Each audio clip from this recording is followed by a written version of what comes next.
pedir ajuda e seguir em frente. As crianças, elas podem seguir junto com a tia Valéria, ter o culto de vocês em outro espaço.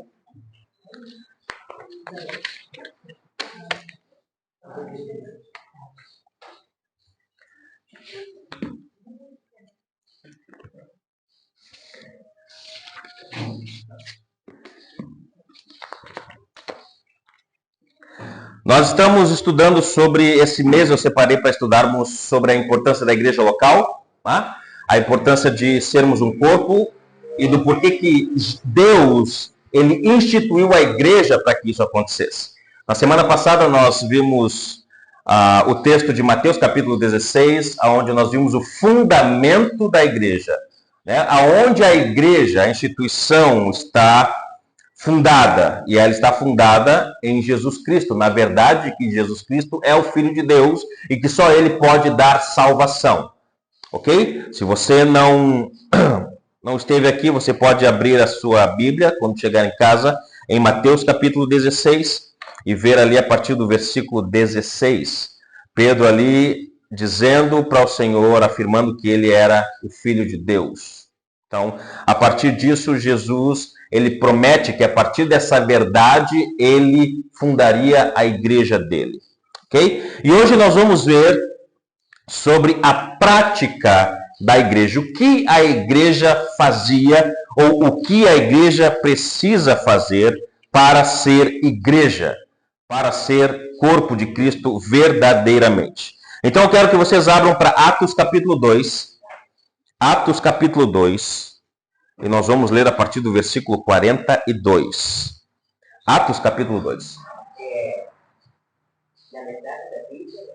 Na Novo Testamento, Mateus, Marcos, Lucas e João. Depois de João vem Atos.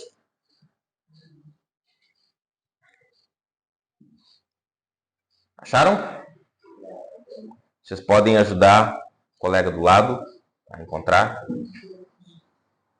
Não tem problema se não sabe encontrar, é um processo, tá bom?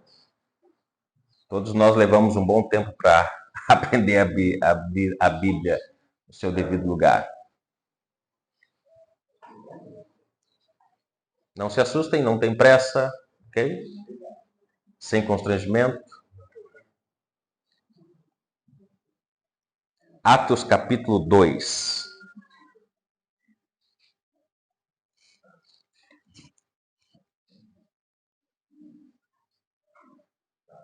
O título do nosso sermão de hoje é Uma Igreja Verdadeira.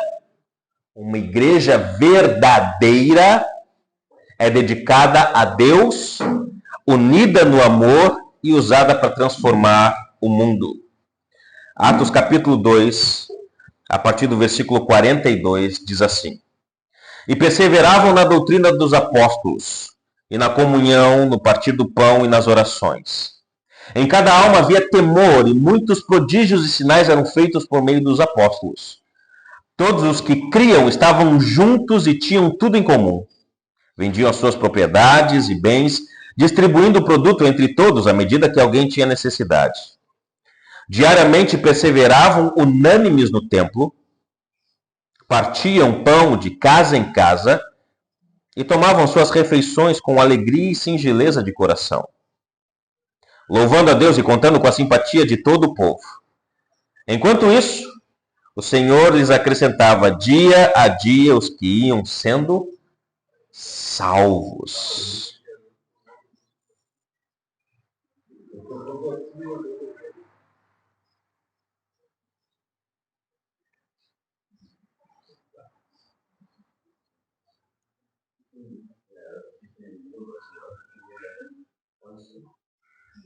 Tranca com ele. Melhorou? Ok, vamos orar, vamos pedir que Deus nos ilumine para entender o texto que lemos. Nosso Deus, nosso Pai, mais uma vez pedimos a Tua direção, pedimos que o Senhor nos ajude a entender o texto que lemos e que o Senhor seja glorificado. Ajude os meus irmãos e amigos a entenderem o que eu vou explicar. Também eu peço ajuda para mim, peço que o Senhor me ajude a não desviar da verdade aqui contida.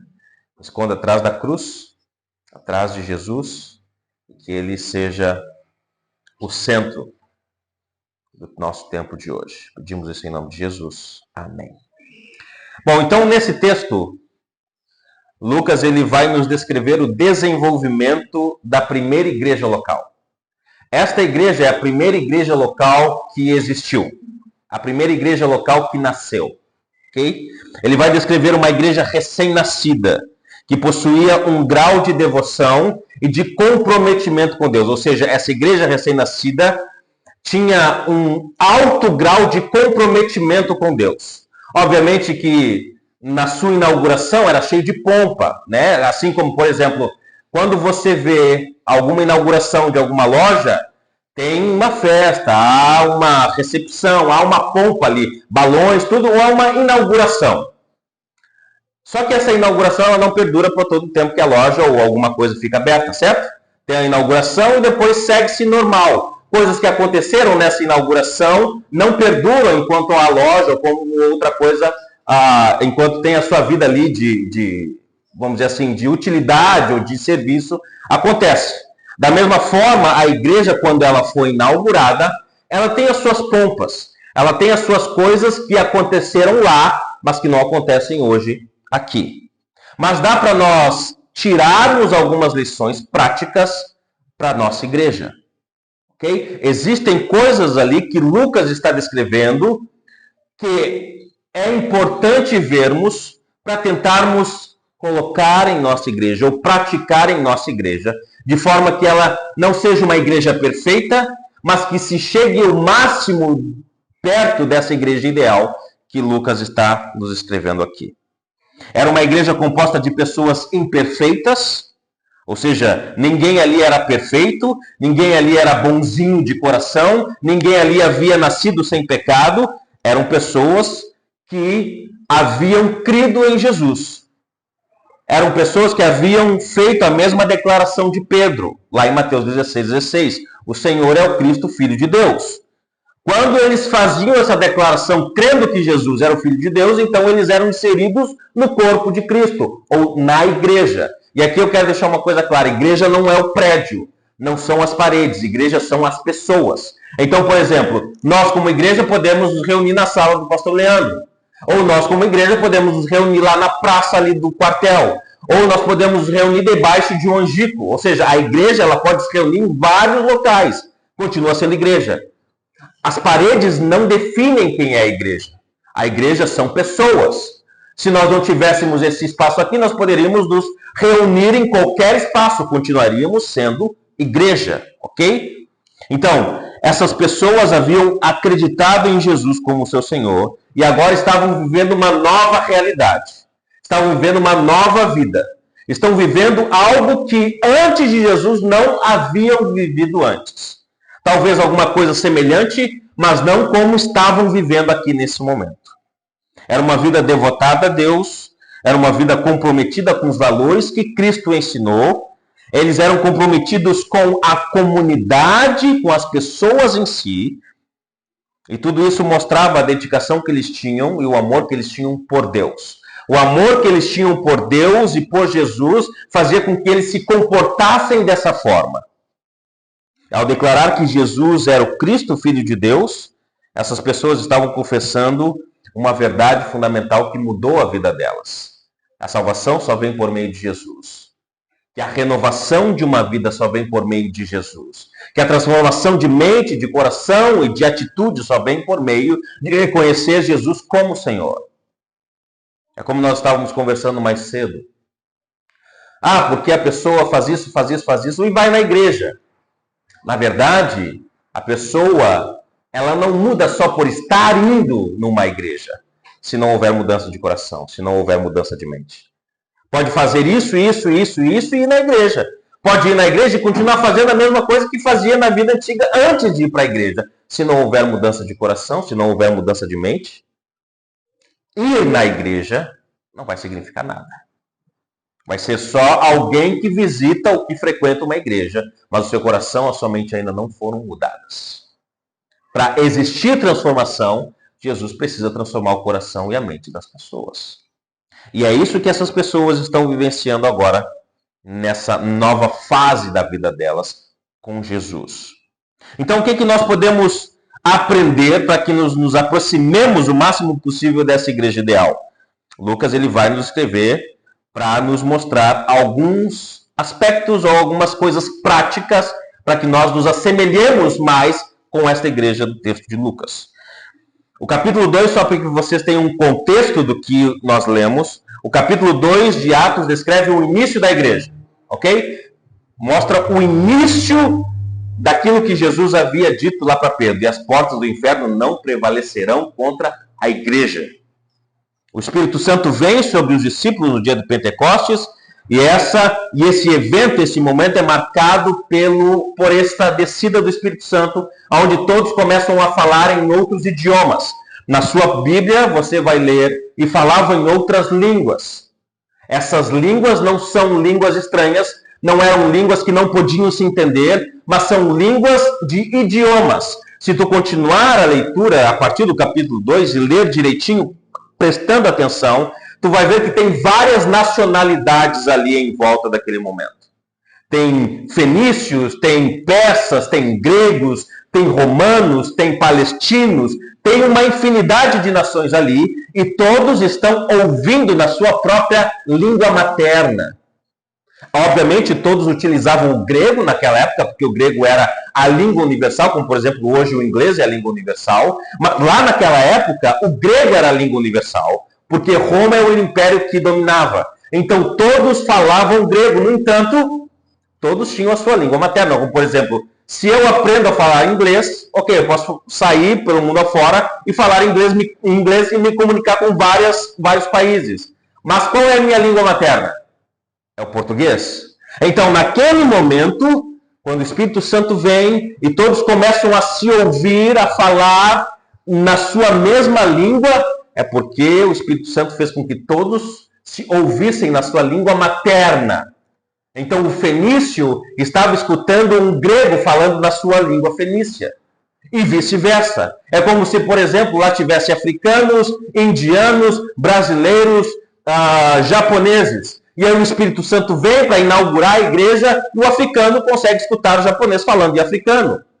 O africano consegue escutar o japonês falando na sua língua materna. Então era o que estava acontecendo ali. Não eram línguas que ninguém entendia. Eram línguas que todo mundo conseguia entender, porque eram idiomas. Então os discípulos ali, eles começam a falar em outros idiomas, e isso traz uma grande multidão. Curiosos ali, tanto é que se tu continuar na leitura, o pessoal vai achar que estão todo mundo bêbado. E aí Pedro, então, ele se levanta e começa a dizer: ei, rapaz, ainda são 9 da manhã, eles não estão bêbados. É o Espírito Santo. É a profecia do profeta Joel que está acontecendo aqui. Pedro, então, ele se levanta e ele começa a pregar. E aí ele começa desde do patriarca Abraão até a crucificação de Jesus, mostrando que Jesus era o Messias que seria enviado por Deus, e que Jesus, ao cumprir essa profecia, estava dando a eles a promessa do Espírito Santo. A mensagem de Pedro leva uma grande multidão à conversão. Quase ou cerca de 3.000 pessoas se convertem crendo em Jesus naquele momento, sendo batizadas. Agora tu imagine se isso acontece conosco. A gente vai, por exemplo, para a praça, põe o púlpito lá, bota uma caixa grande, começa a pregar, falando sobre Jesus. E aí, não vamos botar 3.000, vamos botar 100 pessoas que creem em Jesus. Uma lapada só. Ia ser bênção demais. Íamos ter que reunir no parcão, talvez. A sala não ia dar mais conta. Mas Pedro, ao pregar, quase 3.000 pessoas se convertem e é batizadas. E aqui é importante a gente lembrar uma coisa. A Igreja de Jesus, como eu disse, ela é composta por aqueles que acreditam em Jesus. Certo? A Igreja verdadeira de Jesus é composta por pessoas que creram em Jesus. Como nós estávamos falando mais cedo. Pessoas que são transformadas de coração, transformadas de mente, as suas atitudes e comportamentos se tornam diferentes. Obviamente que não é da noite para o dia, mas é um processo. Essa transformação vai acontecendo ao longo do caminho. Com isso, eu não quero dizer que as pessoas não crentes não podem vir para a igreja. Elas podem. A porta da igreja está aberta, inclusive, para eles. Porque se eles não vierem, se eles não ouvirem o evangelho, eles não serão salvos. Assim como Romanos capítulo 10, versículo 10 vai dizer, e a fé vem pelo ouvir e ouvir da pregação da palavra. Então, as portas da igreja precisam estar abertas para que os não cristãos ouçam o evangelho e sejam salvos por ele. Então, dessa forma, essas 3.000 pessoas são inseridas no corpo de Deus, de Jesus, na igreja. Esse grande grupo, ele entende que agora, por ser salvo, por ter crido em Jesus, precisam ter uma vida diferente. E é o que Lucas vai nos apresentar nos versículos 42 e 43. Versículo 42 e 43 diz, essas pessoas que creram em Jesus, que foram inseridas no corpo de Cristo, que foram inseridas e fazem parte agora da igreja, eles perseveravam na doutrina dos apóstolos e na comunhão, no partir do pão e nas orações. Em cada alma havia temor e muitos prodígios e sinais eram feitos por meio dos apóstolos. A primeira coisa que Lucas nos mostra é que essas pessoas eram perseverantes. Perseverantes. Isso é uma das coisas que, infelizmente, alguns cristãos não têm. É perseverança. Ou seja, essas pessoas, elas se dedicavam de maneira contínua e firme nas práticas essenciais da vida cristã. Que era perseverar na doutrina dos apóstolos, ou seja, naquilo que eles estavam ensinando, perseveravam na comunhão, ou seja, eles eram unidos no partir do pão, ou seja, tomavam suas refeições juntos, eles oravam uns pelos outros, ou seja, eles continuavam, eles se dedicavam de forma firme e constante a todas essas práticas. Perseverar é continuar. Por exemplo, se tu está correndo em uma maratona e tu é perseverante, tu não vai deixar que a dor na canela te faça parar. Tu não vai deixar que o cansaço nos teus pulmões façam tu parar. Não vai deixar que a dor nos pés façam tu parar. Tu vai ser perseverante. Tu vai tomar uma água, tu vai te alongar, vai parar um pouquinho, mas vai continuar. Você vai perseverar até o fim. Essas pessoas, elas eram perseverantes. Elas não eram passivas na sua fé, mas elas estavam ativamente comprometida com a doutrina dos apóstolos. Essa é a primeira coisa que o texto nos mostra. Eles eram perseverantes na doutrina dos apóstolos. Eles davam total atenção ao ensino dos apóstolos. Lembrem, naquela época tinha vários líderes religiosos, inclusive aqueles líderes que haviam matado Jesus, fariseus, saduceus, escribas, tudo judaizantes, tudo tentando ensinar a sua própria doutrina. Jesus vem, ele traz uma nova doutrina, e é por isso que os fariseus matam Jesus, porque Jesus está trazendo algo novo, e eles não querem esse algo novo, que liberta as pessoas. Aquilo que os fariseus ensinavam, eles amarravam as pessoas de forma hipócrita. Jesus vem, ele ensina coisas novas, mas para libertar o povo dessas regras que prendiam o povo.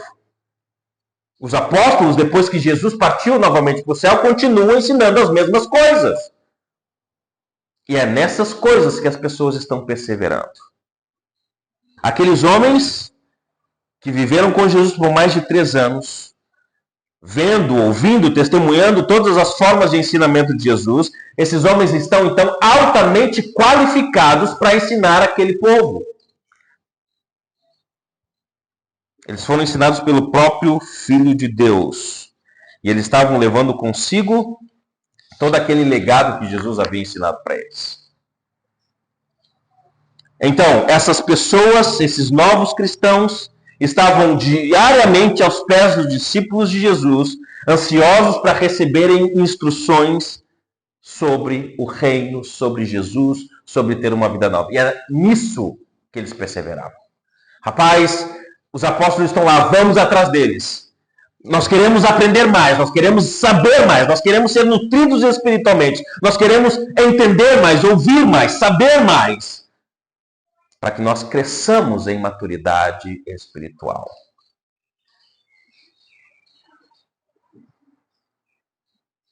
Mas eles não perseveravam só na doutrina dos apóstolos. Eles também perseveravam na comunhão entre eles mesmos, como partir do pão e nas orações. Essas práticas não eram realizadas de forma ocasional, pontuais. Se der certo a gente se reúne, se der certo a gente vai ficar com você, vamos tomar uma refeição juntos, vamos orar. Mas era algo que eles faziam sempre. Era fundamental na parte da vida deles.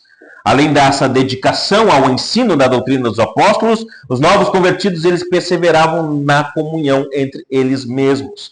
E eles sabiam que a fé cristã não era algo para ser vivido sozinho ou de forma isolada, mas em um contexto de relacionamento e ajuda mútua. A comunhão não se limitava a um simples encontro social, mas envolvia uma profunda união espiritual entre eles, onde cada cristão compartilhava as suas alegrias, as suas dificuldades, os seus pedidos de orações, os seus choros, as suas alegrias, todos ali se compartilhando as suas coisas, reconhecendo que todos eram membros do mesmo corpo, faziam parte da mesma família, eram parte da mesma igreja. A mesma igreja. Além disso, eles também oravam uns pelos outros. E a oração fazia parte da vida central deles. Não era uma prática de fim de semana, ou algo realizado apenas em momentos formais, mas fazia parte da rotina diária da igreja. Eles oravam uns pelos outros diariamente. Eles oravam juntos, eles buscavam a orientação de Deus juntos, eles se fortaleciam a sua fé juntos, eles intercediam uns pelos outros para se fortalecerem. Então a oração era uma forma de eles se conectarem com Deus, juntos, reconhecendo que todos eles estavam dependentes da ação de Deus para o seu próprio auxílio. Então essas práticas, a perseverança na doutrina dos apóstolos, na comunhão entre eles, no partir do pão, na oração, formava, e aqui é importante, a espinha dorsal da igreja. Certo? O que mantém uma pessoa em pé é a espinha, certo? Então, essas práticas na igreja local formam essa espinha dorsal na vida da igreja. Essas não eram só atividades externas, mas expressavam um coração transformado por Cristo. E essa transformação era vista na forma como eles se dedicavam à igreja. A perseverança deles não era, revelava um compromisso profundo e inabalável com os ensinamentos de Cristo e com a sua fé. Eles entendiam que a vida cristã não se tornava ou não se tratava de momentos esporádicos, mas era uma jornada contínua de crescimento e transformação. Perseverar na doutrina dos apóstolos não significava só ouvir, mas internalizar e viver aquilo que eles estavam ensinando. De certa forma, os apóstolos, além de ensinar a doutrina que Jesus havia passado para eles, eles também estavam ensinando como era a questão da união. Eles passaram 3 anos, quase 3 anos e meio com Jesus, morando com Jesus, comendo com Jesus, aprendendo de Jesus, viajando com Jesus no Mar da Galileia. Os discípulos estão ensinando como é que é isso na prática para aqueles novos cristãos. E assim como aqueles primeiros cristãos que perseveravam na doutrina dos apóstolos, é fundamental que todos nós nos dediquemos continuamente ao ensino bíblico, buscando sempre aprender mais, a viver de acordo com os princípios de Cristo. Não basta só ouvir, mas é preciso, como eu falei, internalizar e aplicar os ensinos de Jesus todos os dias.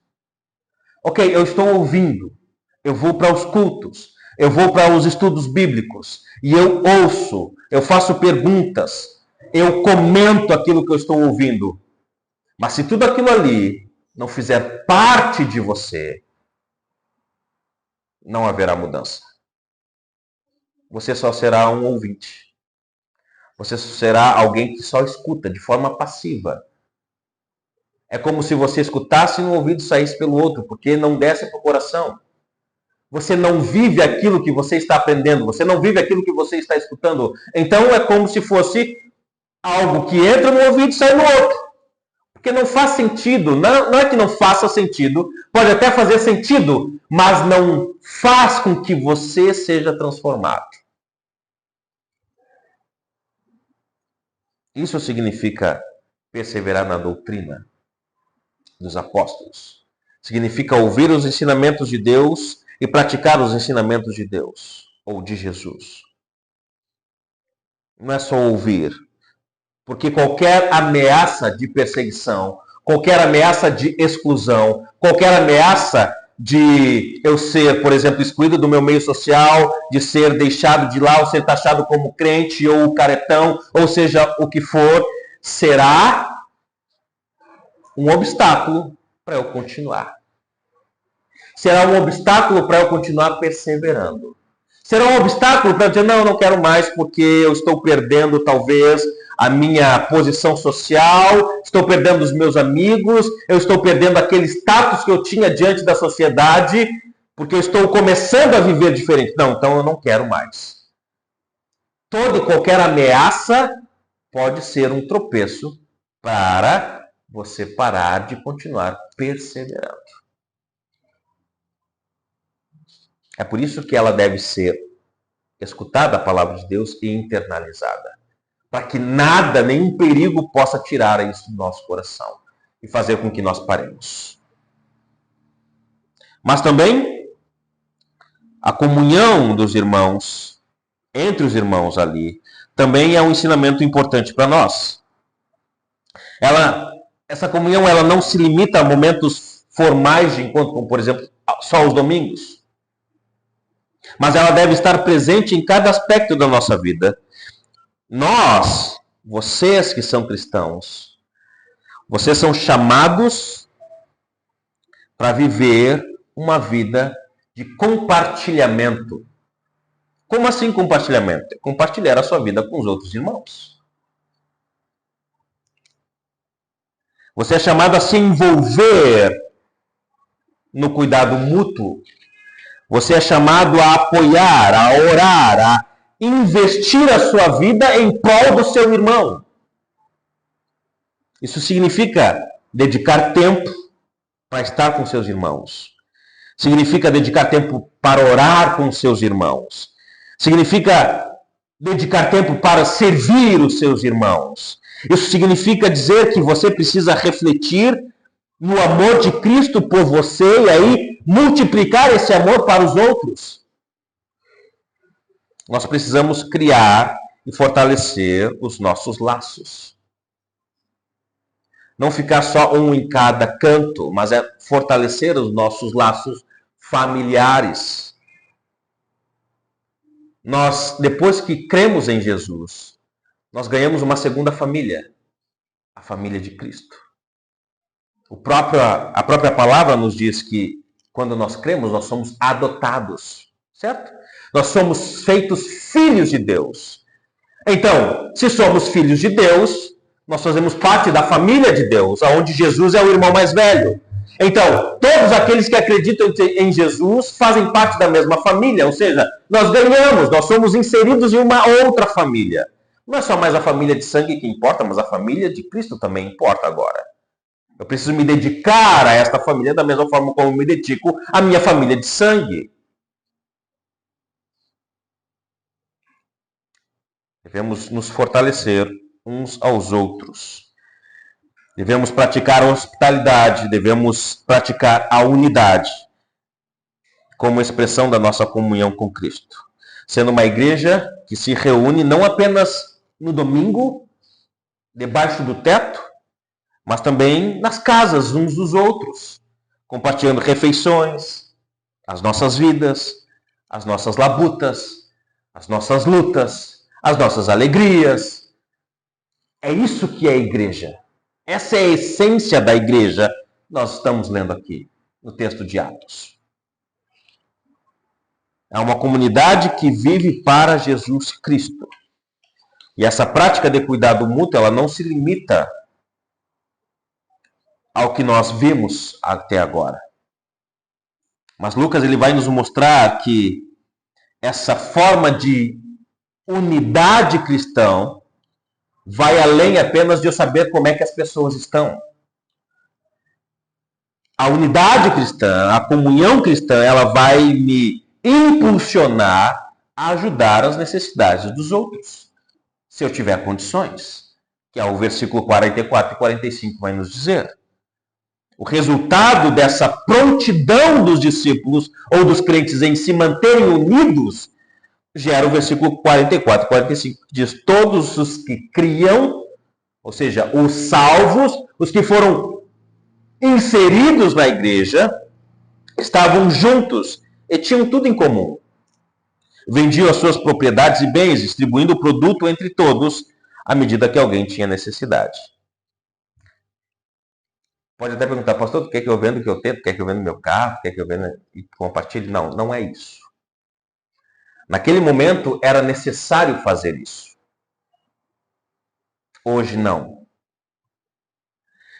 Existia um senso de responsabilidade social entre eles. Um senso de cuidado. E é esse senso de cuidado que nós devemos ter um pelos outros.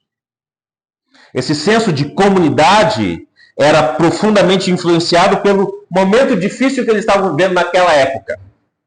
Se você não sabe da história de Israel, da Palestina no tempo de Jesus, você sabe que eles estavam vivendo sob o domínio do Império Romano. E da mesma forma como o nosso governo, hoje, o governo romano colocava altos impostos para os palestinos. De forma que alguns palestinos perdiam tudo que tinham e ficavam pobres. Mas outros que tinham uma condição social ainda boa, quando se convertiam, eram excluídos da sua, vamos dizer assim, da sua comunidade local. E por causa disso, às vezes perdiam o emprego, perdiam o seu dinheiro, e então ficavam pobres. Então, para onde é que eles iam para se socorrer? Para o templo, para a igreja. Onde os líderes religiosos naquela época, por mais que fossem ruins, e em alguns momentos eles ajudavam. Então, a Palestina naquela época ela vivia um domínio romano e as taxas de impostos eram extremamente altas. Só para vocês terem uma ideia, além dos impostos altos, tinha os publicanos. Lembram dos publicanos? Os cobradores de impostos que eram judeus? E que os judeus não gostavam deles porque eles trabalhavam para o Império Romano, mas também eles roubavam do seu próprio povo. Alguns faziam isso. Mateus, ele era um coletor de impostos, mas ele se converteu, ele deixou de ser um coletor de impostos. Então, muitos dos primeiros cristãos estavam bem na base, ou bem embaixo da sociedade, no sentido financeiro. Dificuldades de sustentar a família, dificuldades para se alimentar, dificuldades para ter onde dormir, dificuldades para ter onde morar. Então, é nesse cenário que a solidariedade da igreja, ela aparece. Então, os irmãos daquela época, ao verem essa situação, eles diziam, rapaz, a gente precisa ajudar de alguma forma. E alguns que tinham terrenos, campos, casas, eles vendiam tudo que tinham e colocavam aos pés dos apóstolos para que os apóstolos fizessem a divisão. E é interessante como o texto diz, vendiam as suas propriedades e bens, distribuindo o produto entre todos, à medida que alguém tinha necessidade. Então, via-se uma necessidade, ok, nós precisamos suprir essa necessidade. Vamos fazer o quê? Rapaz, eu tenho um campo, eu posso vender. Então, vendi o campo e supri aquela necessidade. Se não tivesse necessidade nenhuma, não havia necessidade de vender alguma coisa para ter, para suprir. Mas à medida da necessidade, eles vendiam e supriam aquelas necessidades. Não era algo desenfreado, vamos vender tudo que a gente tem. Não era assim. É a medida da necessidade. E aí, então, nós podemos pegar essa essência aqui e aplicar para nós hoje.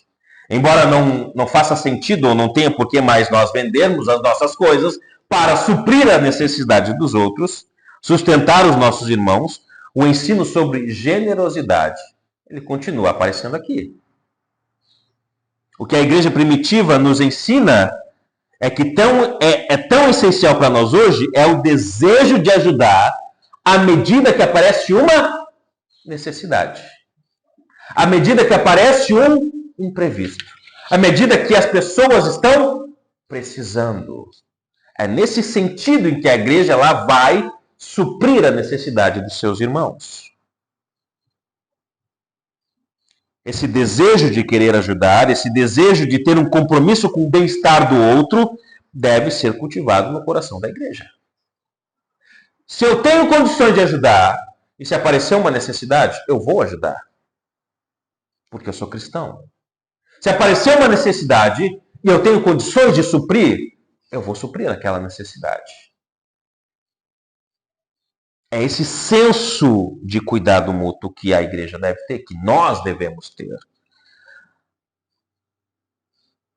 Hoje nós podemos ajudar os nossos irmãos de diversas formas, não só de forma financeira. Nós podemos ajudar os nossos irmãos dando apoio emocional. Nós podemos ajudar os nossos irmãos de forma financeira, sim. Nós podemos ajudar os nossos irmãos de forma espiritual. Mas como é que eu vou saber se há necessidade? Como é que eu vou saber se há, de fato, uma necessidade no nosso meio para que eu possa me dispor a ajudar? Primeiro, duas coisas. Eu preciso me importar com o outro. Como é que tu tá? Você está bem? Você tem alguma necessidade? Como é que eu posso lhe ajudar? É ser solícito, ser sensível. Mas também, em contrapartida, eu preciso de humildade. E deixar o orgulho de lado. Se eu estou precisando de ajuda, eu vou dizer, meu irmão, eu estou precisando de ajuda. Eu não estou conseguindo orar. Pode me ajudar a orar? Rapaz, eu não estou conseguindo ler a Bíblia como deveria. Pode vir aqui em casa ler a Bíblia comigo? Rapaz, eu estou triste, ó, eu perdi isso, perdi aquilo, eu estou triste. Eu não sei o que aconteceu, eu levantei triste, não estou alegre. Pode vir aqui conversar comigo? É estar sensível, ou é estar disposto a compartilhar a sua necessidade. À medida da necessidade, se termos condições, nós vamos ajudar. Veja, não é só questão financeira, mas há uma série de questões que nós podemos ajudar. Por exemplo, 1 João capítulo 3, versículos 17 e 18, ele diz assim, ó. Obviamente aqui ele está falando sobre recursos materiais, mas nós podemos falar nesse âmbito maior, emocional, espiritual, várias formas. Ele diz assim, João diz assim, se alguém tiver recursos materiais e vendo seu irmão em necessidade, não se compadece dele, como pode permanecer nele o amor de Deus? Ou seja, à medida que há uma necessidade e eu não me importo em ajudar, isso significa dizer que talvez eu não esteja sendo nutrido pelo amor de Deus. O que vai fazer me impulsionar a ajudar o outro é o amor de Deus que está no meu coração. É o que o texto está dizendo. Como pode permanecer nele o amor de Deus se ele vê alguém com necessidade e não ajuda essa pessoa com necessidade? E a necessidade aqui nós podemos aplicar para vários tipos de necessidade. Não só questão de material. E aí o texto continua. Filhinhos, não amemos de palavra nem de boca, mas em ação e em verdade. Ou seja, o amor ele não é só uma coisa que eu digo, eu te amo. Tudo bem, mas como você ama? Como é que você mostra o seu amor? O texto está dizendo, não amemos de palavra, nem de boca, mas em ação e em verdade. Ou seja, à medida que aparece uma necessidade, eu vou me compadecer e vou auxiliar se eu tiver condições. Muitas vezes isso envolve sacrifícios. Priorizar a necessidade dos outros, mesmo quando nos custa algo. Tempo, recursos, ou até mesmo a nossa comodidade. O que tu faria? Só para estar lá sentado assistindo teu futebol, tomando teu mate, com ponche verde, melhor que tem. E aí um camarada, um irmão liga, rapaz, eu não estou bem, eu queria conversar. E aí o teu time está aqui perto de fazer gol, tu está degustando aquele mate amargo, o que tu faz? Tu para de assistir o jogo, para com o teu mate, vai até a pessoa que está com necessidade. Ou tu diz, rapaz, eu estou meio ocupado aqui, deixa eu terminar o meu jogo, deixa eu terminar o meu litro aqui de água e já vou. O texto ele nos mostra que suprir a necessidade dos outros, em alguns momentos, vai necessitar de algum sacrifício. As pessoas vendiam o que eles tinham para suprir as necessidades dos outros.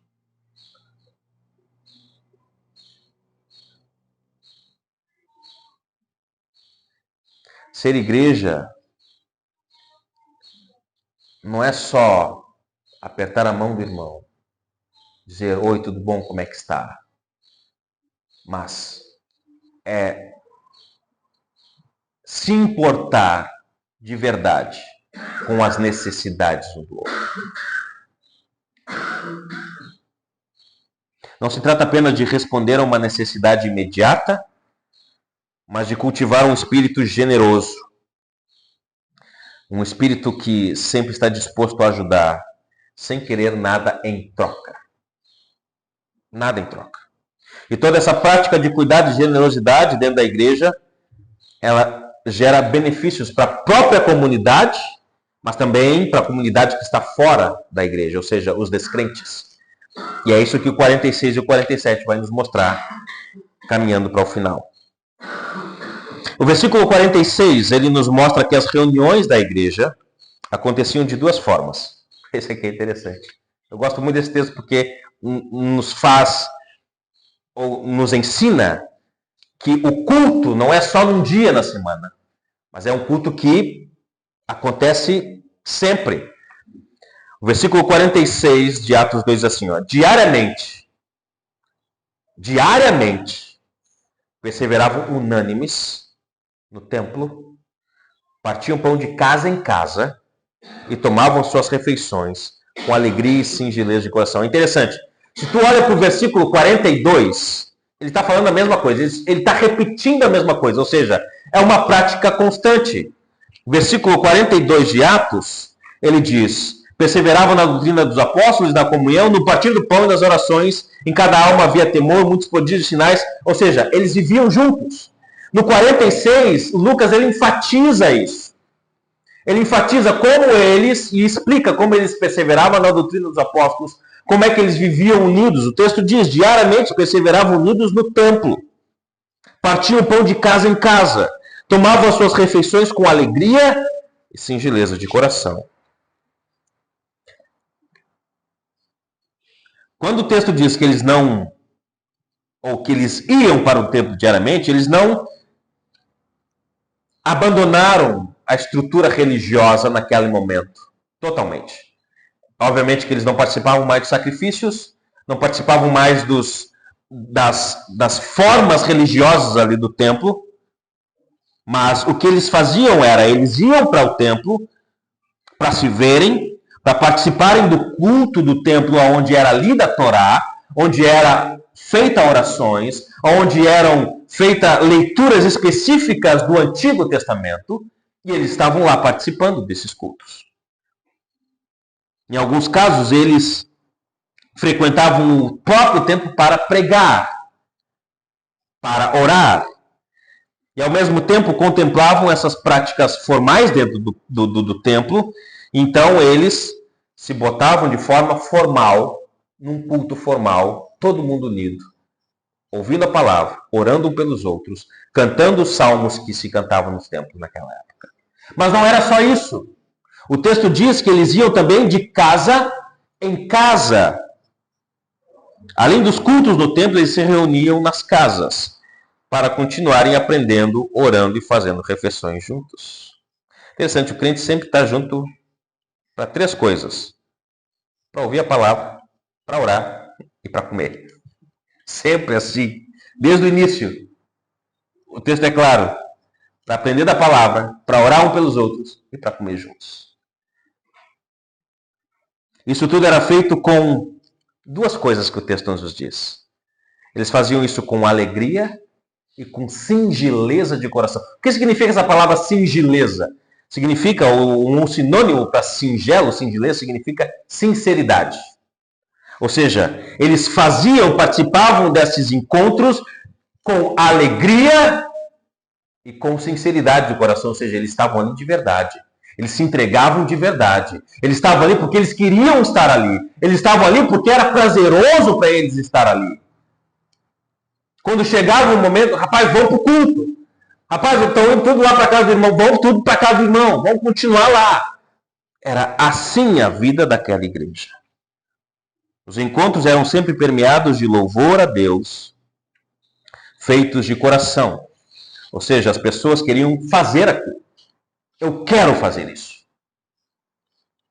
Queriam estar juntas, queriam aproveitar o máximo que podiam da companhia um do outro, do máximo da palavra de Deus que pudesse ser pregada, do máximo de músicas que pudessem cantar, e talvez do máximo de comida que poderiam comer. É claro que sem pecado, obviamente, mas eles participavam de tudo juntos. E é sempre saudável que os cultos mais formais e solenes da igreja sejam em locais formais, vamos dizer assim. Mas também é importante, da mesma forma, serem informais, indo na casa um dos outros, para continuarem aprendendo da palavra do Senhor juntos. Os cultos formais, com estruturas e reverências, são importantes para a edificação da fé coletiva, do ensino da palavra, que proporciona um ambiente de adoração centrado em Deus e no caráter de Deus. Todo mundo centrado em Deus, dando a Deus o que ele merece. Mas as reuniões da casa também oferecem, por exemplo, um espaço mais íntimo e descontraído. Coisas que eu não faria na igreja, eu posso fazer na casa dos irmãos. Deixa eu explicar. Eu posso perguntar, eu posso comentar, eu posso interagir, eu posso fazer aqui algum comentário, eu posso levantar minha mão, eu posso ler. É algo mais informal, menos assim estruturado e organizado que num culto mais formal. As pessoas se sentem mais à vontade, por exemplo, para expressar as suas necessidades, tirar as suas dúvidas. Esses momentos mais informais nas casas dos outros proporcionam um ambiente mais, vamos dizer assim, mais tranquilo, sem muita timidez, mais à vontade. Ok? Além disso, compartilhar de refeições, oração em grupo e a prática das ações de graças, partir o pão, ajuda a fortalecer o laço, como eu estava dizendo, fortalecer o laço de família. Você não chama ninguém para comer na sua mesa quem você não conhece. Certo? Você chama para comer na sua casa quem você conhece, quem você tem uma admiração, quem você considera como seu amigo. A igreja é isso. Isso tudo resulta com a simpatia do povo e mais pessoas sendo salvas, versículo 47. Eles faziam tudo isso louvando a Deus e contando com a simpatia de todo o povo. Enquanto isso, o Senhor lhes acrescentava dia a dia os que iam sendo salvos. Mais uma vez o texto nos mostra que a salvação é dada por Deus. É Deus quem salva. Assim como Pedro declarou que Jesus era o Filho de Deus, e Jesus diz, não foi carne nem sangue que te revelaram isso, mas foi meu Pai que está no céu. Ou seja, Pedro ele declara que Jesus é o Senhor porque Deus revelou. Aqui da mesma forma, é Deus quem vai acrescentando os salvos. As pessoas não levantam num domingo de manhã e eu quero ir para a igreja porque eu quero crer em Jesus. Não é assim que funciona. É o Senhor que traz as pessoas. E é o Senhor que dá a salvação. O texto, então, ele diz que o resultado dessa dinâmica, perseverança na doutrina, perseverança na comunhão, perseverança na oração, no louvor, tudo isso acontecendo, é o resultado de mais pessoas chegando, mais pessoas sendo salvas, mais pessoas crendo no Evangelho. Por quê? Porque é uma realidade totalmente diferente. É uma realidade totalmente diferente do que as outras pessoas que não têm Jesus dificilmente viveriam. Quando os cristãos vivem de forma autêntica, praticando a comunhão, cuidado mútuo e a adoração, a sua vida em comunidade se torna um poderoso testemunho do Evangelho. Porque só o Evangelho pode fazer estas coisas que nós acabamos de ler.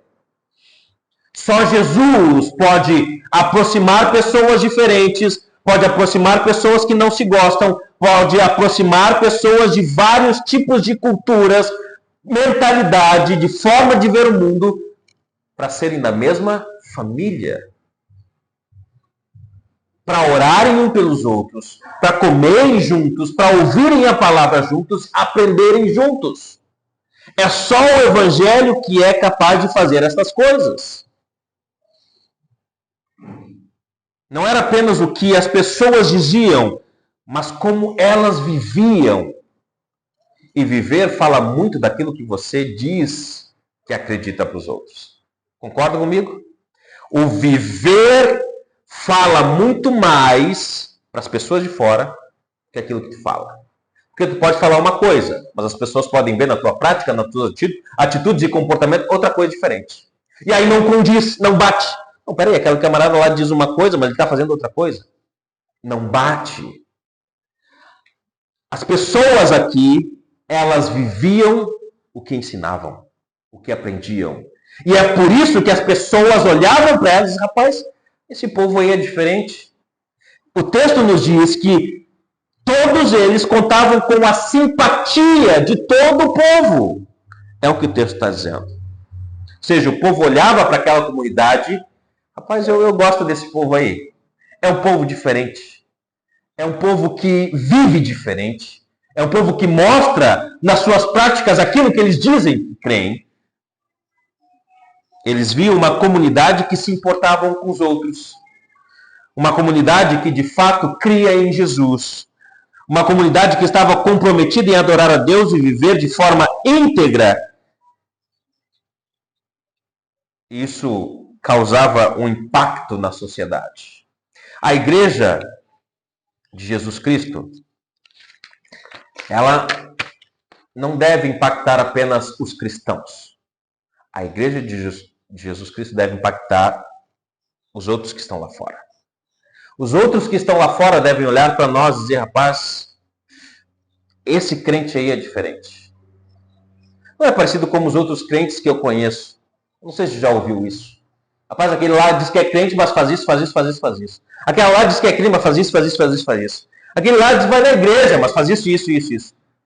Mas quando as pessoas veem um crente, um cristão, que pratica a fé cristã, ele vai dizer, não, peraí, esse crente é diferente do outro crente lá que eu conheço. Essa crente aqui, essa cristã aqui é diferente dos outros crentes que eu conheço. Gera um impacto. Gera uma certa atenção dos outros que estão lá fora. Então, uma igreja viva, ela não é definida por seus programas ou eventos, mas ela é definida pelas pessoas ao viverem aquilo que dizem que fazem. Quando olhamos Atos aqui, esse trecho, nós percebemos que o que tornava aquela comunidade marcante não era uma estratégia humana. Não, peraí, vamos fazer uma estratégia aqui. A gente quer chamar pessoas, então vamos montar uma estratégia aqui, vamos fazer um marketing aqui, vamos fazer uma propaganda aqui, vamos dizer que nós temos uma boa pregação, um bom grupo de louvor, nós temos uma boa equipe para trabalhar com as crianças, nós temos aqui poltronas confortáveis, nós temos um data show gigante, um telão gigante, ar-condicionado, e as pessoas vão chegar. Não era o que aquela igreja fazia. Ela não era uma igreja rica, que ostentava essas coisas e as pessoas viam e chamavam a atenção delas. Eu não estou dizendo que isso é ruim. Seria bom se nós tivéssemos um ar-condicionado aqui, mais confortável. umas poltroninhas mais acolchoadas. Seria bom, mas isso não define a nossa igreja. Certo? Nós não podemos ser definidos por aquilo que nós temos, mas por aquilo que nós somos. É o que o texto está dizendo. Aquela comunidade era marcante porque elas mostravam nas suas atitudes Jesus Cristo. Elas se dedicavam ao ensino dos apóstolos porque sabiam que a palavra era o alicerce da sua fé. Elas viviam em comunhão porque entendiam que a vida cristã não é vivida isoladamente. Elas oravam continuamente porque reconheciam que só Deus podia suprir as necessidades delas. E todas essas práticas não eram uma prática religiosa apenas, mas era um estilo de vida daquelas pessoas. Elas tinham um estilo de vida concernente àquilo que elas criam. E o resultado disso é que o povo gostava daquela igreja. E eu creio, o texto não diz isso. As pessoas que o Senhor ia agregando, como o texto diz, e o Senhor ia acrescentando dia a dia os que iam sendo salvos, eu creio que são essas mesmas pessoas que gostavam dessa igreja. O texto diz, e contavam com a simpatia de todo o povo, e dia a dia o Senhor ia acrescentando os que iam sendo salvos. Ou seja, a igreja impactava com o seu testemunho, o povo gostava daquela igreja, e por gostar daquela igreja, ia lá ouvir o evangelho. E ao ouvir o evangelho, o que acontecia? Deus salvava essas pessoas. Então, se nós queremos ter visitantes, se nós queremos ter pessoas chegando na nossa igreja, não basta só falar e convidar. As pessoas devem ver em nós aquilo que nós falamos que acreditamos. Para terminar, eu faço algumas perguntas. Será que nós não temos nenhum ano de vida ainda, certo? A nossa pequenina igreja, nossa congregação, não tem nenhum ano ainda. Será que temos vivido como uma igreja viva? Como uma igreja de Atos? Será que temos demonstrado um amor tão profundo por Deus e pelos outros ao nosso redor? Será que temos nos contentado com apenas frequentar as reuniões e manter uma fé? Ok, tá na média. É um 6 ali, para passar de ano. Como é que eu, como igreja, estou me comportando? Como é que eu posso aprender com a igreja primitiva? O que eu posso aprender com elas? O que eu posso praticar que eles praticavam? A igreja local, ela não é um clube social, uma instituição religiosa, mas ela é uma comunidade de pessoas que foram transformadas por Jesus, que vivem para Deus e vivem para os outros.